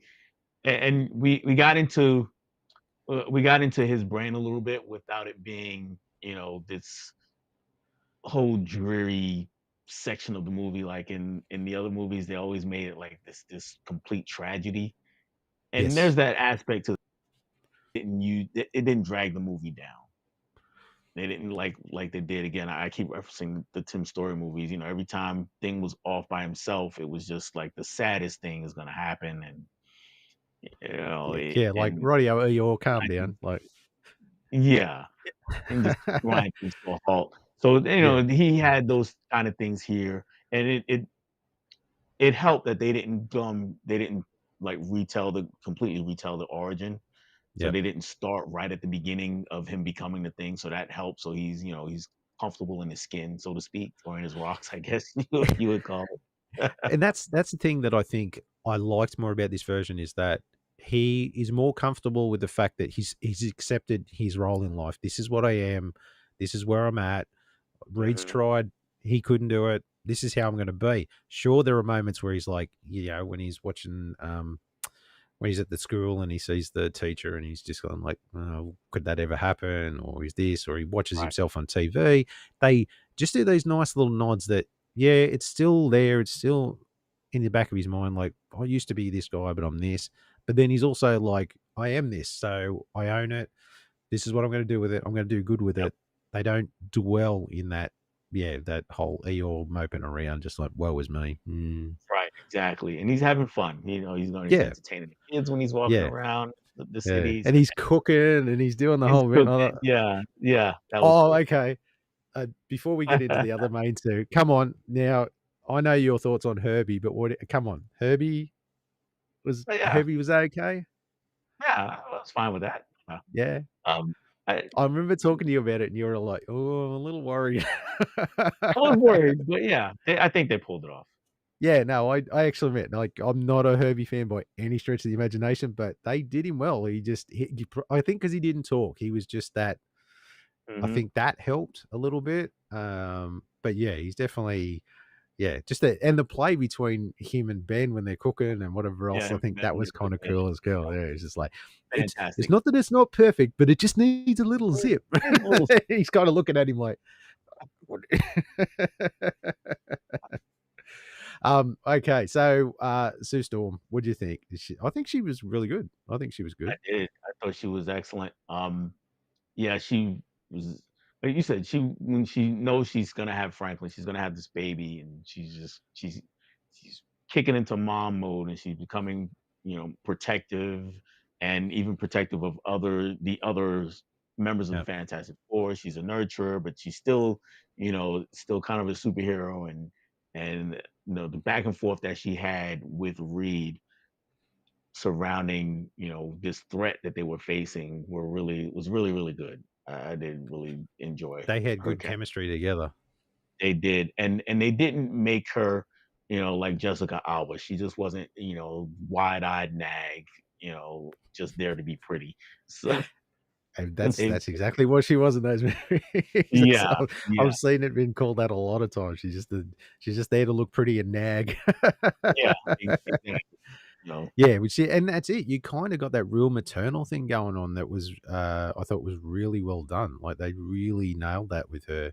And, then when she goes full mama bear and she's like, "Right," and then she like, her powers, like, she just she just kicks it up another level. Like, she's just like, "Right, okay, you're not gonna hurt Franklin," and then kinda like you and as a parent, you kinda you feel for her too, like, when they're like, "Well, why did you sacrifice your kid to save us all?" Like, how could you yeah, give up your own kid? Like, you really empathize with her, you know? yeah. That was a great aspect to the story when Yeah, yeah, because I can see both sides. I could see yeah, everybody like, "Hey, it's one kid, you still be here and you can make another kid from other people's yeah, point of view." perspective, but it's not From their you kid.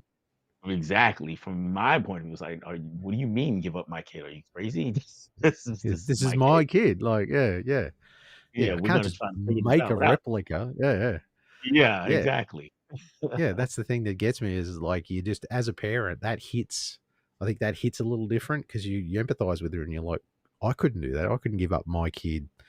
Like they say, one sacrifice for the billions on Earth, but, like, either way, it's still my kid, like, I Yeah, couldn't do it. exactly, exactly. Yeah, yeah. Okay, what's your thoughts on Reed? So, I really liked that Reed was insecure. I really like that. He Oh, wasn't, that's probably the part I don't like. I get it. Okay, hear me out, hear me out. Okay, So okay, you make the case to me, okay.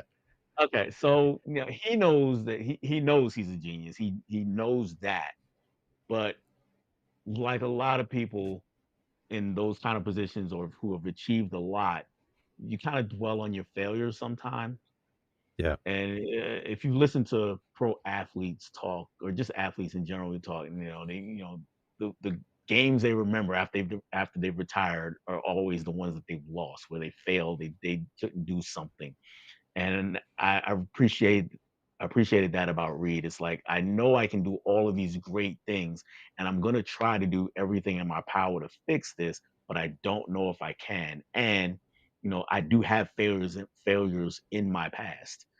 Mm. And even though I'm supposed to be one of the smartest people in the world, the smartest person in the world at this time, Yeah. so I really appreciated that. It made him a more well-rounded character for me. And we already talked about the chemistry between him and Sue also. Shit, you had to make sense, didn't you?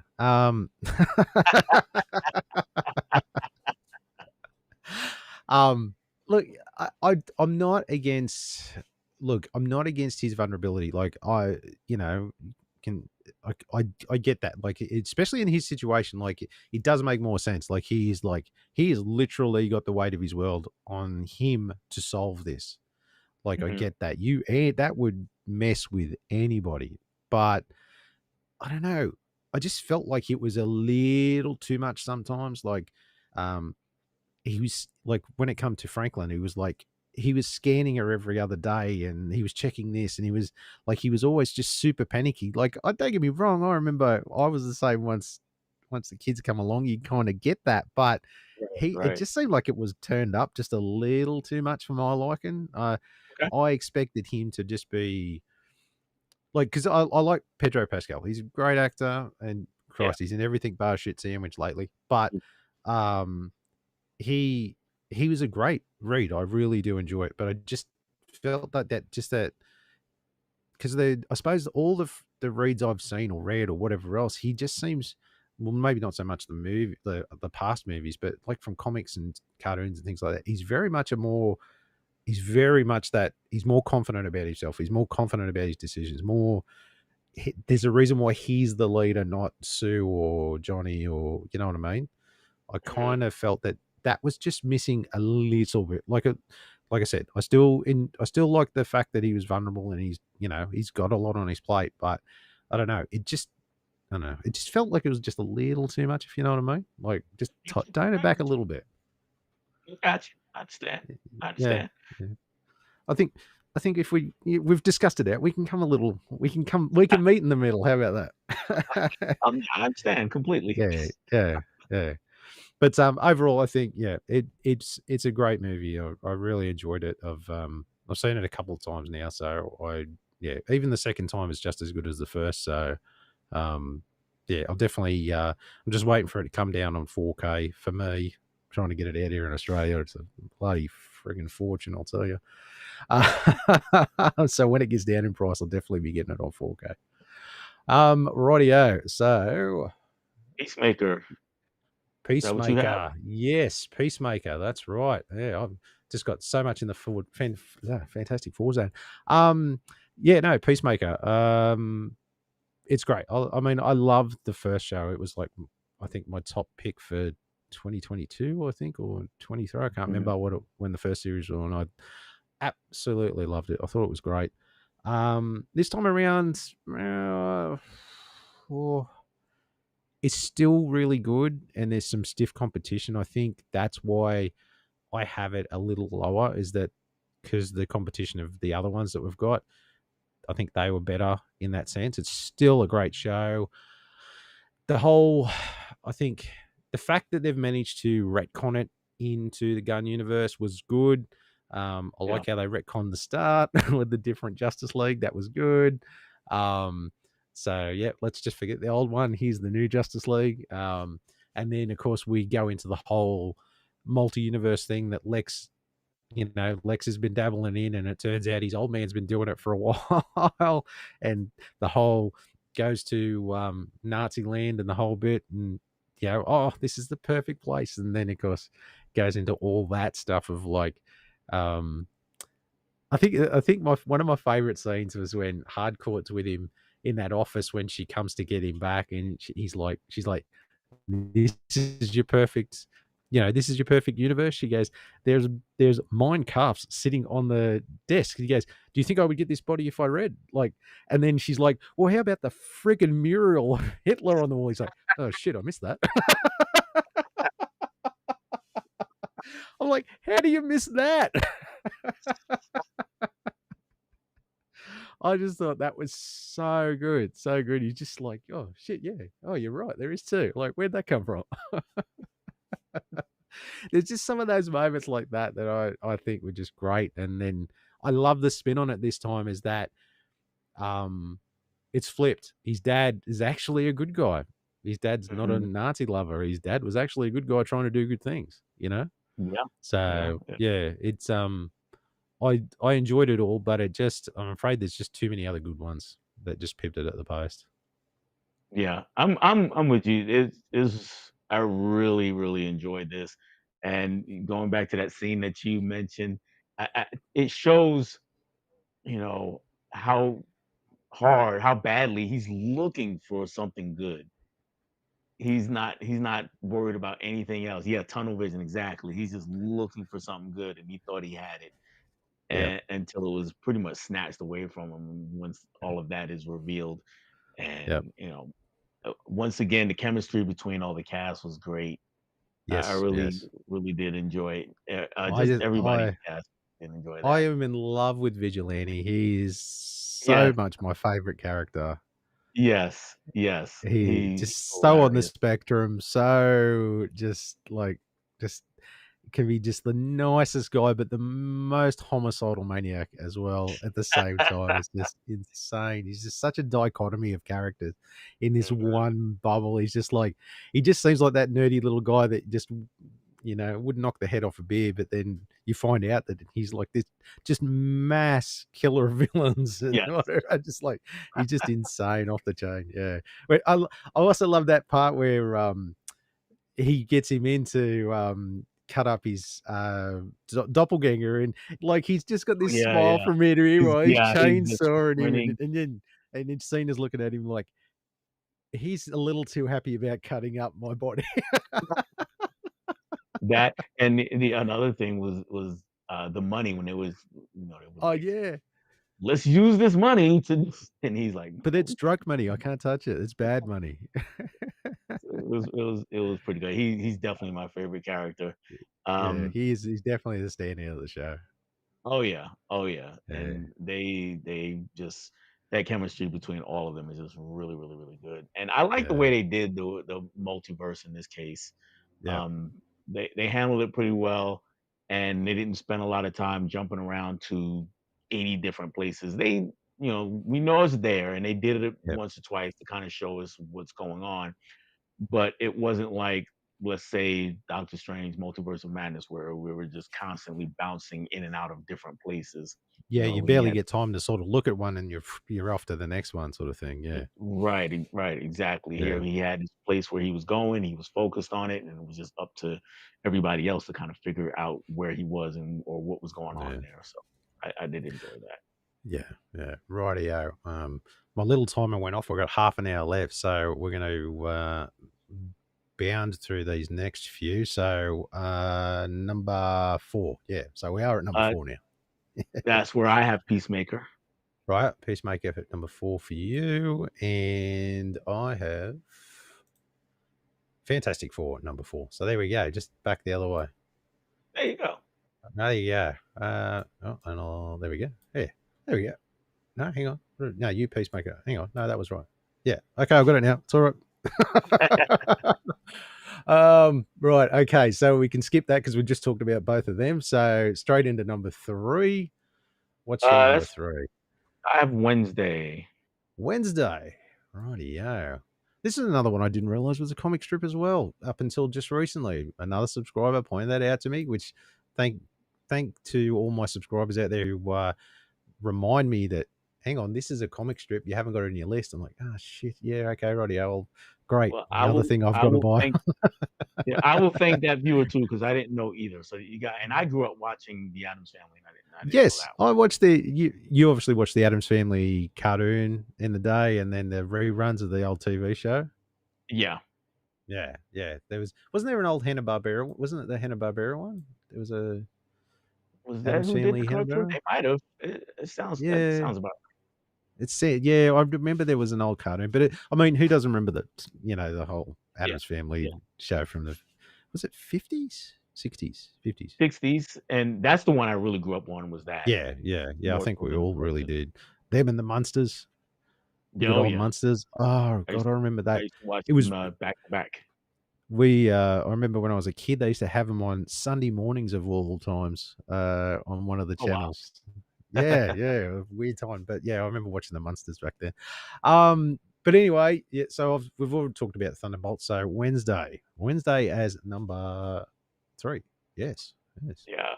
I don't did you see season 1 of Wednesday? No, no, no, I haven't. Okay. I'm not a 13-year-old girl. Sorry, mate. I understand. Maybe I'm guilty, but I'm sorry. That was low hanging fruit. I'm sorry. I'm sorry. yeah, it's a good continuation of season 1, Yep. and it's got horror aspects to it, but it's much more mystery thriller kinda Oh, deal, okay. Yeah, yeah. and almost like a dark version of Wicked, I guess you would say. Oh, okay. I don't know Yeah. how familiar you are with Wicked, but if they were in the same universe, I would not be surprised. This is just a darker, version of that, and I think Jenna Ortega is perfect as Wednesday, Yeah, she definitely looks the and part, that's for sure. yeah, she absolutely looks the part, and, the way she plays it is just is perfect. She has this thing as Wednesday where they make her emotionless, Yeah. but she can express through her eyes and through her face, even though her expression doesn't seem to change all that much. It's kinda hard to Ah, it's explain. You very have to kind of very like micro what do they call them? Micro things, micro facial yeah. expressions or something like yeah. Yeah, so you'd have to kinda sit through an episode or 2 to get what I mean, but yeah, I think she's just fantastic in the role, and the way the story develops is really good, and we talk about chemistry with the cast and Peacemaker, this show has it as well. Um, definitely for teenage girls, no doubt about it. But I think Sorry, it's really good. sorry. I saw it, I took it, No, touche. I mean, Christ, we're watching cartoons here as well. Like, it's not like I can take a swipe at anything. Like, God, I've only got to look over here. There's like, I don't know how many hundreds of DVDs here for kids. Hell, I've got the complete 7 seasons of Sabrina the Teenage Witch TV show with what's it, Joe? What's her name? Whatever. So I can't talk. Okay, I can't Yeah. talk. So just a quick side note, some of these I watched the other day because we got a little snow in my area, so I wound up being out of work, they closed down. And so I watched a few cartoons in a row the other day, Batman Ninja and Aztec Batman, and I think one or two others. And finally my daughter, she looks at me and she was like kind of in and out of the room while I was doing this because I was in the living room and she goes, "Can we watch something with real people in it?" Can we watch something for adults? Yeah. Don't worry, don't worry. I get the same thing. I get the same thing. Yeah, yeah. You do realize you're a grown man. I've never been a grown man. Never. Right, just I older, just that's all. look old. I'm not a grown man up here. I'll tell you that right now. Rightio. So now we're getting down to the nitty gritty, and I have this weird sneaking suspicion that our next two are actually the same, and that's just a guess. It So seems like well, there's only it 2 seems left like on my list. I think they're the same. yeah, yeah, It's and just I a matter think of the order. yes, yes, and we are so a number two for you. What do we got? Daredevil Born Again. My number two as well. So there you Okay, so go. yeah, we're in We've agreement finished then. the yeah, we're in agreement. We've both finishing the same by the looks of it. What a outstanding TV show this is. Oh my god. Charlie Cox is great. Vincent D'Onofrio's great. Frank, oh, what's his name? Who's the guy that plays Punisher? Oh, his name eludes Blank me. right But yeah, everyone in the cast is fantastic. It's such a good story. It's well acted, well written. I don't know. I can't praise this enough, honestly. If it wasn't for the fact that Superman was number one, this would have been my number one. Yeah, yeah, absolutely, absolutely. And to be honest with you, I think if the middle episodes had more action, I would have made it Yep. number one even over Superman. Because that was Yes. the one draw is that we take a really long time to get to action. We get a big action set piece at the end of the first episode, and you don't get Right. much more until I think the next to last episode. Yeah, it Um, starts to sort of pick up there at the end there. Yeah, I know what you mean. Yeah. yeah, yeah, and that's the one thing I think keeping it out of my top spot. But everything you said is spot on, especially Vincent D'Onofrio. I mean, he is Kingpin no matter what. Well, He's yeah, perfect. no, I think that goes with Charlie Cox. I mean, he is such a great Daredevil. Like I think somehow they just struck lightning twice there. When you got such a perfect Daredevil, but you got such a perfect Kingpin. They're just such a great, and they have a great chemistry. Like when they were sitting, Yeah, that there's that one time when they're sitting in the thing, you're just getting ready to go for mayor, or we just come mayor, and they're talking to each other, but they're talking to each other like they obviously know who each other is and stuff, but there's right. this whole sort of pseudo thing going on and whatever. And it was just so well done. And it's just like, when you're like, yeah, yeah, I don't know. It's just something about that conversation where they're sitting there and the chemistry and the tenseness and this and that. Like, it was just, I think that really sort of shows how the relationship between these pairs sort of is and goes through how good the story is. Oh yeah, absolutely. And they never rush it. They never rush it. It's No. they just pull you in and keep pulling you in, and until finally, like I said, at the end they kind of release with all the action. But those two, the chemistry between those, they carry the show. Yeah. And you between also, we didn't really mention between Kingpin and his wife. Oh, That yeah, was yeah, also that's a whole 'nother thing together, yeah, yeah. yeah. And then they got the guy that they've got locked up in the basement. Because This who is doesn't have a guy locked up in the basement? I mean, really, right?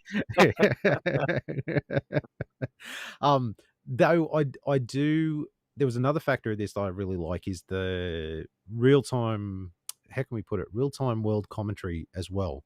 So you have the Yeah, whole, here is the Kingpin, here is Wilson Fisk, bad guy, bad businessman, bad this, bad that, runs yeah, for an office, gets in on his personality, and and then once he's in, corruption ensues. And it's like, this seems like it's straight out of the headlines. yes, exactly. I definitely picked up on that. And Not it was a mentioning someone's president that, yeah. right, right, right. It was quite a few times when my wife and I, we were watching it together. It was quite a few times where things were happening, we kind of look at each other like, "Sounds familiar, huh?" And, yeah, so they definitely were right on with that one. That, and there was another one there too that I picked up on as well. Um, as a Punisher fan, um, there's a whole thing like in this movie they delve on it where there's these bad cops who have the Punisher tattoo, and it's Yes. them sort of saying that, oh, we're like the Punisher, we're this, like they're like, we agree with him and we're this, blah blah blah blah. We believe his ideology, but the Punisher's like, you guys are idiots, you don't know what I've been through or what I'm doing this for or whatever. Like, you're just fanboys, you're you know you're not anything like me. You were just a bunch of fanboys who don't know what they're going on about. And that's kind of goes to watching a lot of like those MAGA guys who have the Punisher. They've adopted Yeah. the Punisher symbol to Yep. be like, Yeah. we're this and we're that. And like, even in the comics, they've had to try and change the Punisher emblem because they don't want that to be associated with their character. Like, they've Yep. kind of taken the symbol and used it for another purpose. And Yep. I picked up on that straight away and went, "This is a commentary on that too." It's kinda like, "No, you don't no, you that's not what that's about. That's about something else. You've hijacked this symbol," you know? Oh yeah, absolutely. Because and I've being in America, I see it. You see it riding around town, and one day I have a Punisher shirt with the old emblem on it, and Yeah, then yeah, one I've day, got an old shirt with that too, yeah. yeah, and I hardly wear it anymore because it's not, I don't, not that anybody would mistake me for that, but some of the comments that Yeah, some I've redneck in some Jeep with a big right, American Trump flag, and, like, he spots you with a right, shirt, and he's like right, yeah. So No, I just yeah, and that's it, like, I haven't wore that shirt in a while, not that we have that out here in Australia, but, like, I have seen cars with that sticker on it, and most of them would be, as we like to call them, bogans here. You would call them rednecks, we call them bogans, um, would have that on their truck but they kinda believe that type of stuff, and that's why they have that sticker on there, and it just kinda right, like for someone who's been a Punisher fan since day dot, it just saddens me that they've taken that symbol and ruined it for the rest of us yeah, now, you know what I mean? It's a bit yeah, sad, but, it's the world we live in, unfortunately, so, unfortunately. yeah, unfortunately. Okay, and, I wonder what number 1 is. I don't know. Your shirt gave it away, actually. I did when we when we, uh when we started, I said, "Ooh, someone's calling the shots early, look at Oh, yeah, oh, yeah, that." And it's the new symbol too, it's not like an OG. I've got an OG one. I've got an yep, old yep. OG one. Maybe I I've should got have one of worn those too. mine. I should have worn Yeah. that. So, rightio, Superman. Rightio, look at that. Easy done. Number 1. No, oh, slipped up two. There we go. Number 1 for both of us. How could you not love this movie? This has got to be this generation's Superman. It's Mhm. oh god. There's so much about it I love. There's so little I don't. Don't get me wrong. You can get nitpicky if you want, but Yeah. I've seen it 2 or 3 times now, and I love it even more every time. Oh, yeah. Oh, yeah, they did so much right, like you said. It's you can nitpick anything, and you can definitely, find small pockets here or there, small things here or there to nitpick with, but overall, I mean, they just did a fantastic job with this I love Superman, the and I love the I was just comic gonna book say, accuracy part, yeah. yeah, comic book accurate, and for me, that's not necessarily always high on my list, but they made it work. Yes. They didn't they One of the things the criticism that I have of Zack Snyder's Superman was that he was really Batman, just wearing a Superman suit, and, that's not the case here.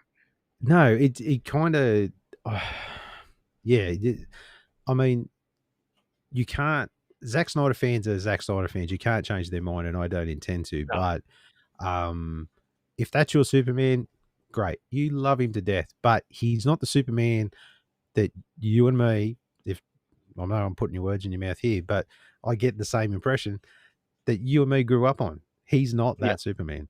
He's not that Superman. The Superman we grew up on is this guy. yeah, yeah. Yeah, That is from definitely yeah, definitely the case. I mean, he's to start with, he's full of hope, whereas the yes. Zack Snyder Superman was almost hopeless, at times, and Yeah. definitely a brooding sort. Whereas this guy, he's going against the grain almost to be hopeful. He's going against the grain. He's seeing how messed up the world is and thinking, hey, you know what? We can still do better. We can still make this better. I Mm. believe in humanity. And that's really all we need. Even if I have superpowers, that's not my, he says it in the movie, it's not really my superpowers. I believe in what we can do as Yeah. a society and as a species. Yeah. And that's the attitude that permeates the movie, and it really works, and then on top of that, he gave us a Lois Lane that is, she's strong-headed without being, uh, I don't know how would I put this, but she's not. Too overbearing or Yeah, I guess that would be it.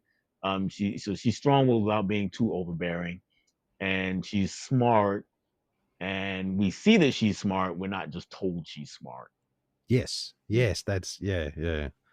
Yeah, Yeah. there's so many aspects of that relationship and, um, the dynamic of those characters, but then also the dynamic of him and Lex and Mhm. all the like, I I didn't have any preconceived notions, but, um, who the guy who played Lex Luthor, whose name I've just completely forgotten all of a sudden, Um, um Holt, Thomas Holt, is that his yeah, name? that's it, yeah.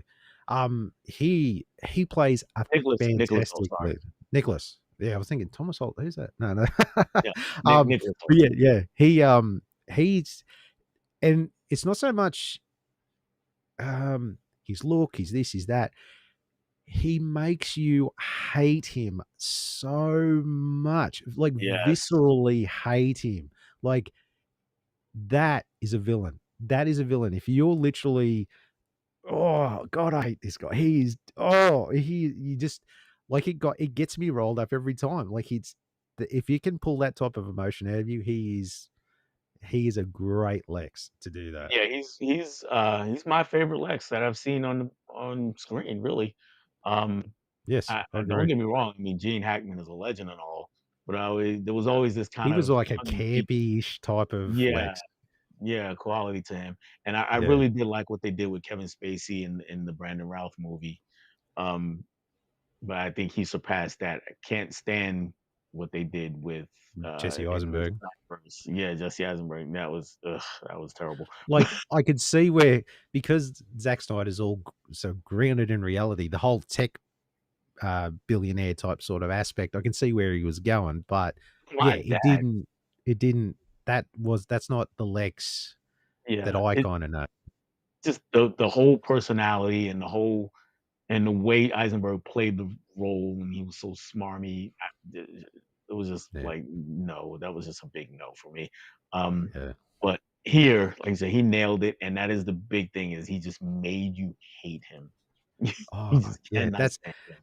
I've never I can't remember the last time I watched a movie where a villain made me hate them so much. Like he just was just pure evil. Like you really were there, like, come on, Soups, get him. Like you're just really wanting to see him Right. get, and then of course Crypto beats the shit out of Right. That was cool. And him. I'll say this about crypto. That is another aspect I was really worried about coming into the movie. We talked about it actually. Yeah, I remember you saying, yeah, yeah. Yeah, yeah, and they pulled it off. They pulled it off pretty well. Um, so I'm curious what they're gonna do with him now. And well, we get getting a Supergirl movie coming up in I a few months. know. If we were only shooting this a couple of days later, we could have talked about the Supergirl trailer. It drops in a couple of days, and oh man, I'm curious to Yeah, see because yeah, I don't know. To me, you've seen the teaser that they just the I no, I little haven't. there's a like a little thing where she's just sitting there and like her hair's blowing back, and it looks like there's some sort of spacecraft coming down in front of her. Oh, I have to check it out. I haven't seen it. Yeah, it's like it's literally 5 seconds long, but it's like the teaser to the teaser. Like you know how they love to do that Okay. shit. Yeah, but I don't know. I think that could be Lobo's bike coming down in front of her, like, she's sitting there, and this could be Lobo coming down. It Mhm. just I don't know, I'm getting that vibe. I'm like, "Oh, that would be so cool." What But you I think guess we'll of see. the Justice Gang? Justice Gang, yeah, like, I like it. I like how they with the just like it's very early stages. They don't know, like Justice Gang, patent pending. Like they're just like we haven't really settled on Justice League, and it's just Right. the three of them, and we're building it out and all that sort of stuff. It's like that's kind of cool. It's good to see it as opposed to being already set up and whatever else. And um, Nathan Fillion is a great Guy Gardner. I think he did a great job. I Mhm. think maybe could have done a little bit more with him, but I still think he's great. He's just got that real smarmy, just like that classic Guy Gardner type of thing. Hawk Girl was okay, like she was fine. She Yeah, wasn't like a standout or anything. She was fine. But Mr. Terrific was literally terrific. He was a standout for me. stole the I show. mean, me and Luce looked at each other when we watched it in the movie. And we're like, "What do you reckon, Mister Terrific? How cool was he?" And she's like, "He was awesome. He was awesome. I'm Mister Yeah, Goddamn Terrific." yeah, he stole the show. He definitely stole the show. He did. He did. He really stole the show. It was great. Yeah, I loved it. I can't say enough about how much it is. But actually, you know what? I was meaning to ask you too. So a few months back, we did a episode on your show of we did the Superman. We ranked all the Right. Superman. So if I'm not mistaken, because you and me are both in their 50s, the other guys they were a bit younger than us, weren't they? I'm Yeah, guessing.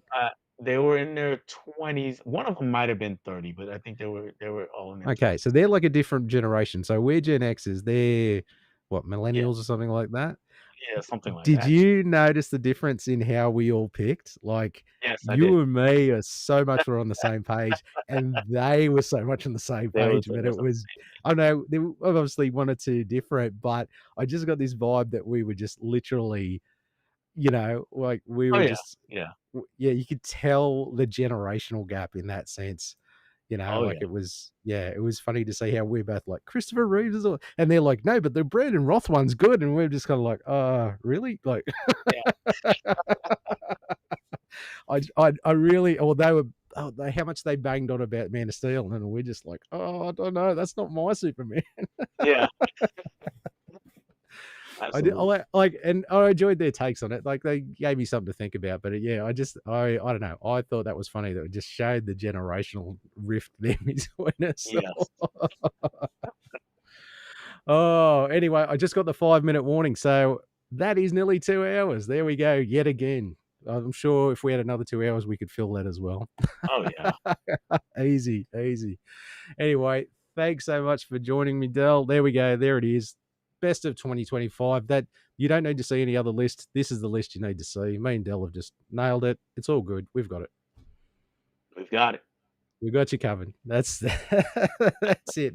You don't need to go anywhere else. Yet again, thanks, Dell, for joining me, and we will definitely do this again next year for sure. Oh, thank you for having me. I'm looking forward to next year. Always, mate. There's some good stuff coming out, so I'm sure we'll have more than enough to talk about yet again next year. Oh, yeah. Oh yeah, right out. Thanks again, mate, and well, I'm sure we'll talk soon. All right. Next week on the show, we have my complete collection update for November 2025, so don't miss that one.